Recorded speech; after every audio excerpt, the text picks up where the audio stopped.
Hi, hi everyone. This is Vaidya, your English teacher. आज हम शुरू करने जा रहे हैं 12th क्लास की English text and you know it's flamingo English text. आज इसकी सीरीज शुरू करने जा रहे हैं। इसका पहला लेक्चर पहले लेसन का आज हम शुरू करने जा रहे हैं। और आप जानते हैं इस की पहली लेसन जो है, जो पहला चैप्टर है, वो है द लास्ट लेसन। आज यही पढ़ने जा रहे हैं हम। चलो बेटा, शुरू हो जाओ। अपनी टेक्स्ट बुक अपने सामने रखो और नोटबुक पेन भी अपने सामने रखो ताकि कुछ चीज़ें जो ज़रूरी है इस लेसन में वो आप नोट कर सके। Now let us begin. It's Flamingo book and English text book class 12th NCERT की टेक्स्ट बुक है। लेसन पहले है the last lesson by Alphonse Daudet. Lecture first है इस लेसन का। शुरू करते हैं। सबसे पहले हम थोड़ा बहुत ऑथर के बारे में जानते हैं बच्चों, क्योंकि ये जो ऑथर है यहाँ पे बताना चाहूँगा, ये फ्रेंच राइटर है। इन्होंने ये जो शॉर्ट स्टोरी यहाँ पे आपके सामने है, ये भी फ्रेंच में ही लिखी गई है। फ्रेंच ज़बान फ्रांस की ज़बान है और इन्होंने खाली इसी ज़बान में लिखी है। फिर इसको लेटर ऑन ट्रांसलेट किया गया है इंग्लिश में। मुख्तलिफ राइटर्स ने इसे इंग्लिश में ट्रांसलेट किया है। Now, first of all, look at the slide. It's all about the writer, the author. So, born in 1840 and died on 1897. तो इनका जन्म 13 मई 1814 को होता है इन नीम्स फ्रांस में। And grew up in a middle class family से थे ये। moved to Paris after his father's business failed, experienced poverty and hardships which influenced his writing। इनकी राइटिंग्स में, क्योंकि इन्होंने गरीबी सख्ती का सामना किया, ये चीज़ें इनकी राइटिंग्स में भी आप देख सकते हो। Died on 16 December 1897 in Paris. Education की बात करें तो received early education in name. Name में इन्होंने एक जगह का नाम है जो फ्रांस में, जहाँ से इन्होंने अर्ली एजुकेशन हासिल की। Could not complete formal studies due to financial difficulties. और उसके बाद educated himself through reading and writing. तो ये राइटर के बारे में था। अब कैरियर देखते हैं। इसने अपनी कैरियर की शुरुआत, begin his career as a journalist, journalist के तौर पर भी किया है और सेक्रेटरी भी रहे हैं। गैनेट लिटरेरी फेम, इनकी जो लिटरेरी फेम है, जो ये ऑथर के नाम से मशहूर हुए, ये ज़्यादातर इन्हें ये शोहरत, ये मुकाम शॉर्ट स्टोरीज और नावल्स की वजह से मिली है। became one of the leading realistic writers of France। France में ये एक उन राइटर में या उन ऑथर्स में शुमार होते हैं जिन्होंने ज़्यादातर रियलिस्टिक राइटिंग की है। तो ये इनके कैरियर के बारे में। अब कुछ इन्होंने मेजर वर्क्स जो लिखे हैं, ये सारा इन्होंने फ्रेंच ज़बान में लिखा है। अब मैंने जो फ्रेंच में भी रखा है और इसका ट्रांसलेशन इंग्लिश में भी रखा है। पहला जो है letters from my windmill. Actually जो आपने द लास्ट लेसन पढ़ना है, ये इसी में पब्लिश हुआ था, इसी कलेक्शन में पब्लिश हुआ था द लास्ट लेसन। इन्होंने अगर हम इसका नाम देखें फ्रेंच में क्या है, ला डर्नेर क्लास। एंड एक और है टार्टरन ऑफ टेरेक्स टेरेस्कॉन। माफ़ कीजिएगा क्योंकि ये फ्रेंच ज़ुबान का, मुझे फ्रेंच ज़ुबान आती नहीं है, मैं कोशिश कर रहा हूँ इसे पढ़ने की। और एक और इन्होंने बुक लिखी है Promount the younger and Rasler the elder. Jack भी इन्होंने एक बुक लिखी है। द नेबोब भी लिखी है, सेफो भी लिखी है, द लिटिल थिंग एंड नोमा रोमेस्ट्रेन रोमेस्टेन। सो ये इनका मेजर वर्क है जो इन्होंने लिखा है। तो हमने जो पढ़ना है वो है द लास्ट लेसन। तो लास्ट लेसन जो आपके सामने है उसके बारे में हम पढ़ लेते हैं। लेकिन इससे पहले कि हम शुरू करें, कुछ चीज़ें ला डर्नेर क्लास से यानी कि लास्ट लेसन से लेसन के बारे में है आपके सामने। ये पब्लिश हुई है 1873 में। और ये जॉनर जो है, ये फिक्शन का जॉनर है। और फिक्शन में ये उस प्रोज में आता है, फिक्शन प्रोज में, जिसे हम शॉर्ट स्टोरीज कहते हैं। ये आपने लास्ट सेशन में, जो मैंने आपके सामने पहला सेशन लाया, उसमें मैंने डिटेल बोला था फिक्शन क्या होता है, नॉन फिक्शन क्या होता है। ओरिजिनल फ्रेंच टाइटल ला डर्नेर क्लास। तो ये इसका ओरिजिनल टाइटल है। और मैंने अभी कहा कि जो इसने एक अ, ये द शॉर्ट स्टोरी कलेक्शंस लिखी थी, जिसका English translation letters from my wind mill इसमें पब्लिश किया था, और इसे पब्लिश किया गया था 1873 में। अब यहाँ पे मैंने थोड़ा सा इसको छेड़ा है कि ये किस जॉनर में आता है। तो जॉनर आपका वही है कि ये फिक्शन को छोड़कर या नॉन फिक्शन में आता है, कि फिक्शन यहाँ पे दो फिक्शन और नॉन फिक्शन है, ये नॉन फिक्शन में नहीं आता है, क्योंकि शॉर्ट स्टोरी है, फिक्टिशियस है, कैरेक्टर्स इसमें फिक्टिशियस है, और स्टोरी भी फिक्टिशियस है। हाँ, बैकग्राउंड इसका रियलिटी पे मबनी है, ताकि इसीलिए इसे रियलिस्टिक शॉर्ट स्टोरी कहते हैं, हिस्टोरिकल या रियलिस्टिक। तो ये फिक्शन में आ जाता है, और प्रोज में आ जाता है, प्रोज में इस ये शॉर्ट स्टोरी में आ जाता है, जिसमें हम ये इसे हिस्टोरिकल या रियलिस्टिक शॉर्ट स्टोरी में रख सकते हैं। So this was all about this short story which we are going to learn now. अब आपके सामने इंट्रोडक्शन, जो इस शॉर्ट स्टोरी का आउटलाइन है। मैं इसे शुरू करने से पहले, आप अगर आप अपनी टेक्स्ट बुक खोले तो वहाँ पे इसकी जो सेटिंग्स है इस शॉर्ट स्टोरी की, ये सारा अगर आप देखेंगे, एक वॉर की वजह से जो हालात पैदा हुए थे उस टाइम पे फ्रांस में, फ्रांस के कुछ इलाके थे जिनको जर्मनी ने, एक्चुअली वो पूरा उस टाइम पे उसे कहा जाता था Prussia, not Germany, Germany Poland और कुछ हिस्से ऑस्ट्रिया को मिलाकर इसे नाम दिया गया था। तो इन्होंने कैप्चर कर लिए थे जंग में। तो उस वजह से जो उन लोकल्स पे, खासकर जो दो डिस्ट्रिक्ट्स थे वहाँ पे, दो इलाके थे, एल्सेस एंड एक और पार्ट था लोरेन। तो इन पर क्या, इन वहाँ के लोगों पर क्या असर पड़ा, उनकी जुबान पर क्या असर पड़ा, उनके रहन सहन पे क्या असर पड़ा उस वार की वजह से, वही इस शॉर्ट स्टोरी की सेटिंग में है। तो वार होता है 1870 और 71 में। इसे नाम दिया जाता है फ्रैंको प्रोशियन वार। ये रियलिटी में हुआ, ये वार सच है, और यही इस शॉर्ट स्टोरी की सेटिंग है। अब आप देखिए कि ये जो स्टोरी है, कि इसका आउटलाइन क्या है। एक फ्रांस एक लड़का होता है, और एक टीचर हो, ये इन्हीं दो की, इनमें दो मैन कैरेक्टर्स है। तो इस बच्चे को स्कूल जाना होता है, लेकिन स्कूल जाने से ये थोड़ा लेट करता है, डर जाता है। कुछ वजूहत होती है इसकी, कि टीचर को इन्हें कुछ होमवर्क दिया था पार्टिसिपल्स पे। पार्टिसिपल्स एक टॉपिक है, जिस तरह से हमारे इंग्लिश में पार्टिसिपल्स है, present participles and past participles. तो ऐसे ही फ्रेंच लैंग्वेज में, क्योंकि ये फ्रेंच पढ़ाते थे ये टीचर इनको, तो तो इन्हें कुछ वहाँ पे उसका टेस्ट था, यहाँ पूछते टीचर, तो इस वजह से एक तो ये लेट हो गया, डर भी था इन्हें, बहुत खौफ था कहीं ये डांट ना ले। जब ये स्कूल जाते हैं, अब वो निकल जाते हैं स्कूल के लिए, तो रास्ते में friend notes silence and a crowd near the bulletin board. एक बुलेटिन बोर्ड लगा होता है, एक समझो कि जिस तरह से हमारे यहाँ बड़े गवर्नमेंट ऑफिस के आगे नोट्स बोर्ड होते हैं, उन पे नोट्स लगी होती है पब्लिक के लिए, तो इसी तरह से एक बुलेटिन बोर्ड था, वहाँ पे कुछ लोग जमा होते, कोई नोट्स होगी वहाँ पे उस वक्त के जो, क्योंकि अब ये कंट्रोल में आया था जर्मनी के या प्रोशिया के कंट्रोल में आ गया, तो उन्होंने कुछ ऑर्डर्स वहाँ पे लगाए हुए होते हैं। तो इस दिन भी कुछ लगाया हुआ था, लेकिन ये क्या करते, ये नोट्स करते और सोचते कि कुछ बुरा आज भी हुआ होगा, कुछ कोई ऑर्डर आया होगा, कोई चीज़ आई होगी, लेकिन ये जाते ठहरते नहीं है। In the classroom, France is surprised to see villagers sitting on the back bench.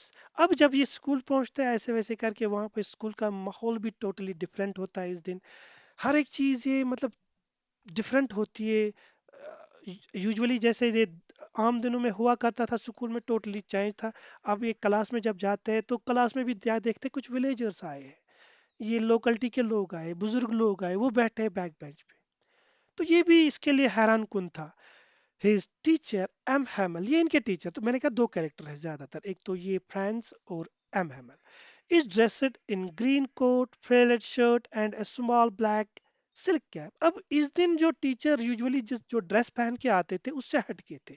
आज उन्होंने ऐसा ड्रेस पहना था, ऐसी कोट पहनी थी, ऐसी हैट पहनी थी, कि ये कोई जैसे एक स्पेशल ओकेजन हो, जो लोग ऐसे ड्रेसेस स्पेशल ओकेजन्स पे पहनते हैं, तो ये टोटली डिफरेंट था इसके लिए। M Hamel announces that this is his last French lesson. तो वजह ये थी कि जो टीचर थे, इन्होंने अनाउंस कर दिया कि आज जो स्कूल में, आज मेरी जो क्लास है ये लास्ट क्लास है। और किस सब्जेक्ट की, ये इस इंग्लिश, सॉरी, इस फ्रेंच लैंग्वेज की लास्ट क्लास है। as an order has come to teach German instead of French in schools.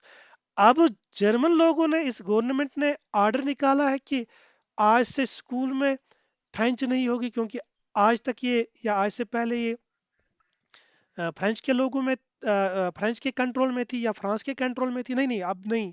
आपने रखा था इसको स्कूल में, अब हम इसे बैन कर देते, अब हम जर्मन पढ़ाएंगे। France realizes the importance of his mother tongue and regrets not learning it seriously। तो यही रिग्रेट होता है इस लास्ट दिन, इस अब ये सीरियस हो जाता है कि मैंने क्यों नहीं सीरियसली लिया इस चीज़ को, मैंने इस अपनी लैंग्वेज को जो मेरी मदर टंग थी मैंने क्यों नहीं पढ़ा। आज ये अब आज से बैन हो गया, अब नहीं पढ़ाई जाएगी, तो ये रिग्रेट होता है। M Hamel speaks emotionally about the beauty and values of the French language. और आखिर पर एम हेमल इस लैंग्वेज के बारे में जब लेक्चर देते हैं तो ये इसकी ब्यूटी, इसके इम्पोर्टेंस पे जोर देते हैं और लिखते हैं vive la France on the black board at the end of the lesson. अब क्या होता है, the story highlights themes of patriotism, loss, regret and love for one's language। तो यही स्टोरी हमने पढ़नी है, ये इसका आउटलाइन था, मैंने थोड़ा बहुत बोल दिया कि स्टोरी क्या है, क्या पढ़ने जा रहे हैं। तो this is the background of और we can say outline of the story. So आप देख सकते हैं, तो ये चीज़ें हमने यहाँ पढ़नी, इस शॉर्ट स्टोरी में पढ़नी। तो यहाँ तक ये आपके सामने मैंने क्लियर कर दिया है। Now come to the text. Open your books and open the first lesson, the last lesson। तो यहाँ पे confusion हो जाता है, the last lesson, this is actually your first lesson। but this is the title of the story, of this short story, which is realistic historical short story। और हमने पढ़ने जाना है इस टेक्स्ट को। नाउ ओपन योर टेक्स्ट, अपने text open करो और स्टार्ट करते हैं हम इस लेसन को पढ़ना। Okay, I hope you got everything, the basics, the about the lesson, about the author। मैंने author के बारे में ये फ्रेंच है सारा जो राइटिंग से। अब मैंने कहा ना इसको ट्रांसलेट किया है फिर इंग्लिश में, बहुत सारे राइटर्स ने इंग्लिश में, और आपकी NCERT बुक में भी ये ट्रांसलेशन है, ये ओरिजिनल टेक्स्ट ने इट्स फ्रेंच। और यहाँ पे हम इंग्लिश में इसको पढ़ेंगे। आप देखिए क्या लिखा है, मैं पढ़ता हूँ, आप गौर से सुनिए।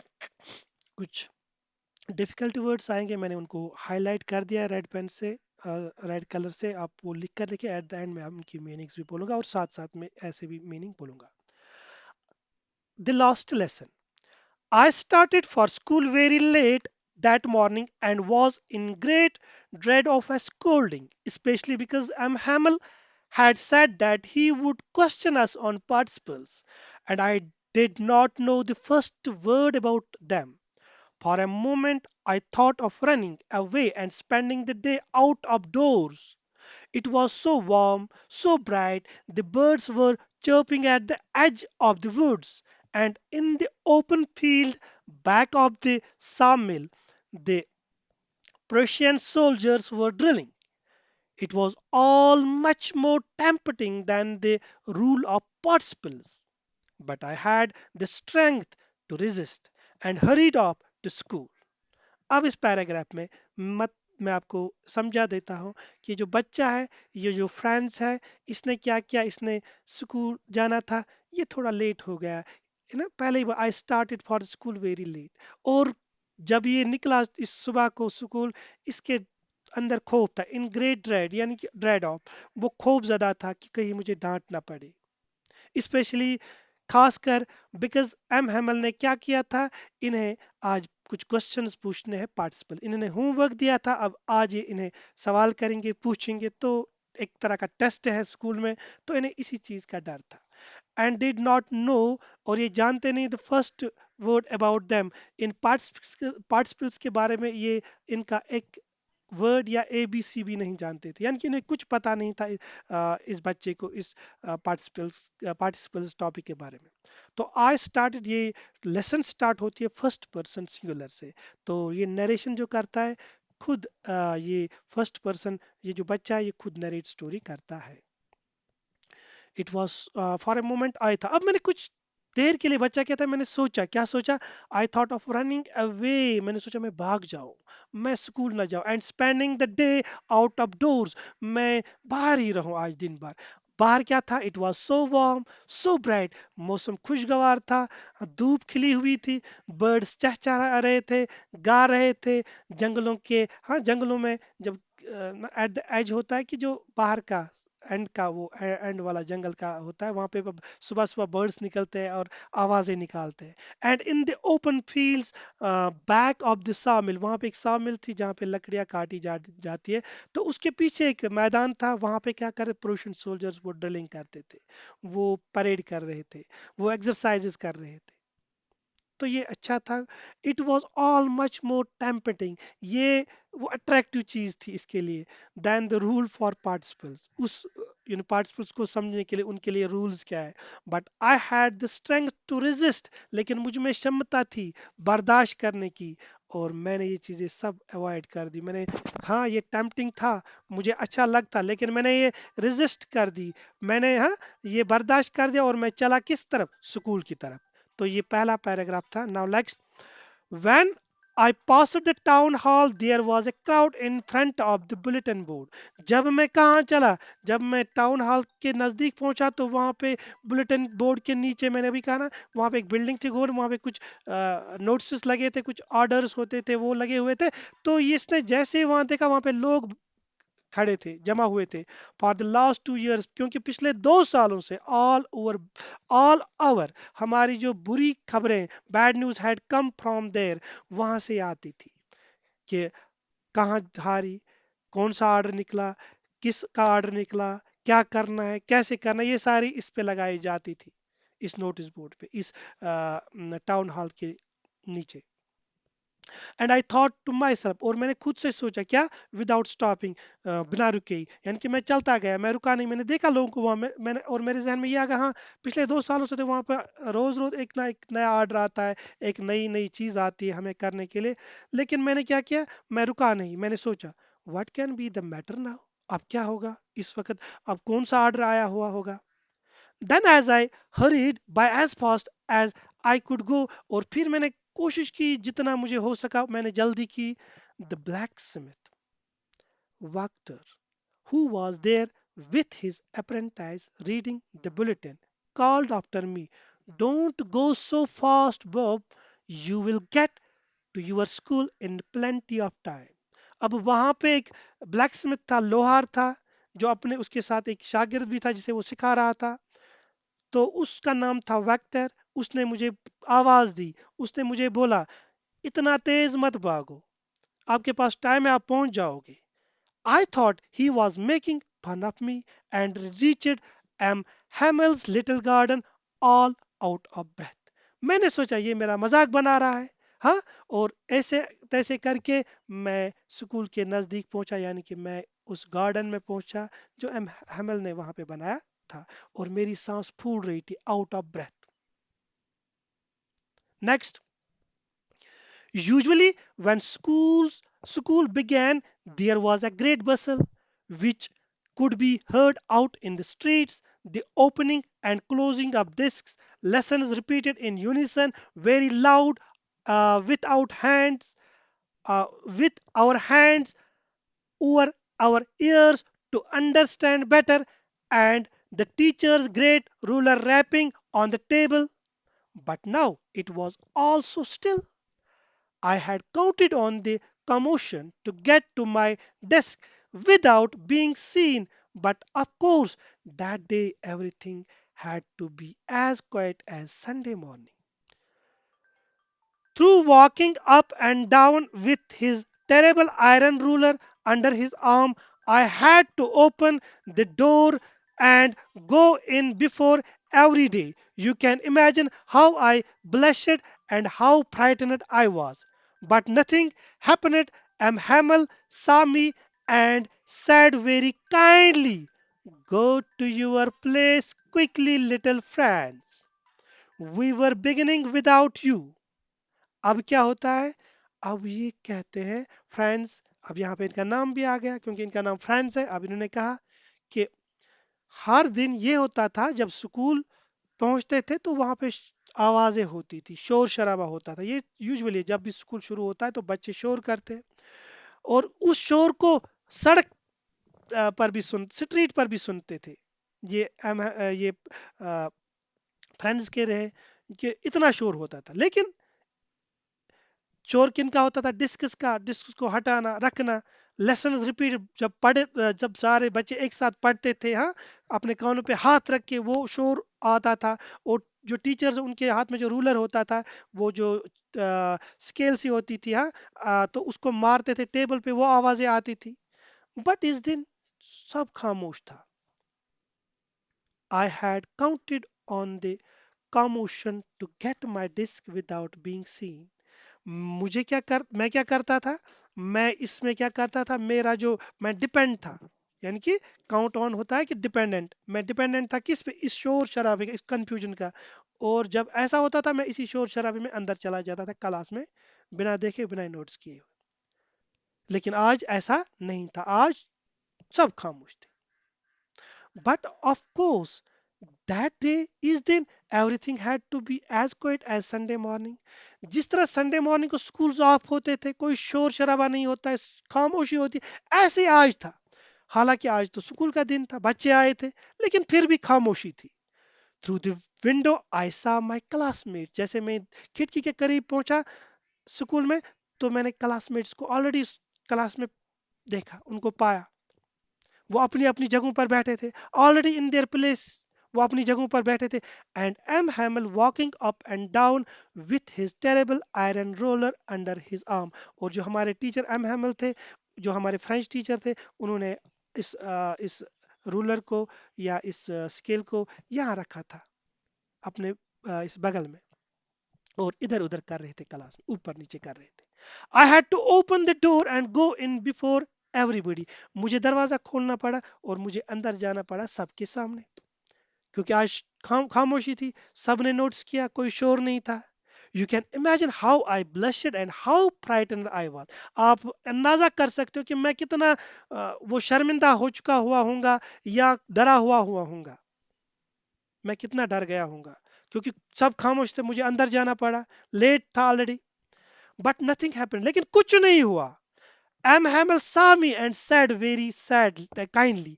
एम हैमल ने, टीचर ने मुझे देखा और मुझे कहा अदब से, हाँ, एहतराम से, kindly, go to your place quickly. आप अपनी जगह जल्दी जाइए।